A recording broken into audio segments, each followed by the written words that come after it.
Hello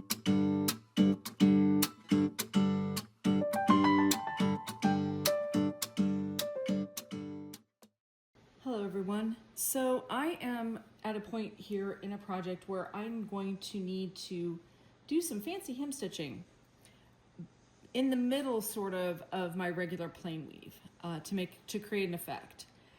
And I have demonstrated the technique before where you sort of tuck one end around the edge of your warp and overlap and do things to start and stop colors. This is kind of a different way of doing it. Same idea. You'll probably catch on to it like right away, but just in case you have a question about that when this pattern comes out, I have been using a doubled 8-2 size. This is bamboo cotton from Broussard. So I've been doubling it in the warp and the weft, and now I need a piece to do a hem stitch. So what I want to do is make the stitches kind of invisible.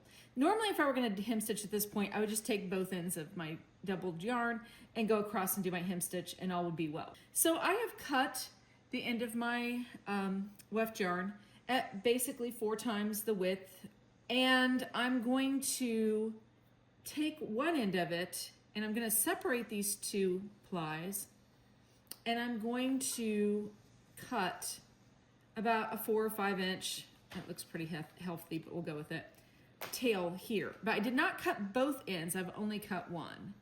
And now I'm just gonna hold that end that I cut off, and I'm just gonna pull this longer yarn through. All right, so this is discard. This is what I don't need of my 2 plies. And so I need to then anchor this little piece here that was left on my edge, because that's actually, I've stopped my yarn. I'm gonna put in some waste yarn and then I'm gonna continue again. So I need to open up the shed that was the previous shed that I was already in. So the same shed I just came out of, essentially. Here we go. You can see that this is the same shed. Okay. And I'm just going to tuck one of those ends in just to end it. And since we don't need a floating selvage or anything for this project, I'm just going to tuck it around the outermost warp end, which is right here. So in this little section right here, we have 3 strands instead of 2. That is not going to be a problem, because when we come back and do the hem stitching, we're just going to incorporate that into the hem stitch and no one's ever going to notice.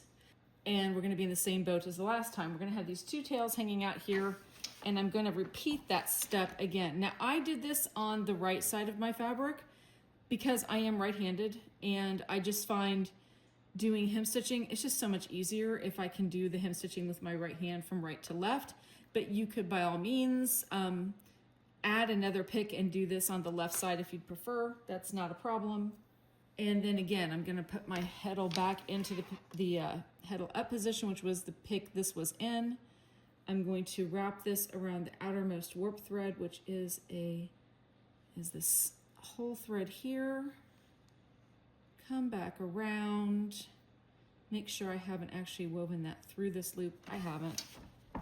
And now I'm prepared to go ahead and hem stitch across the width of my fabric using these 2 tails that I have created. Now, yeah, they do have a tendency to get a little bit tangled up with each other, so I'm gonna do the hem stitching all at once, and I'm just gonna come back through, thread this, and start working my hem stitch here below this doubled pick, and then I'll come back in and work the hem stitch above it, and we'll be ready then to move on with the rest of the plain weave and the project.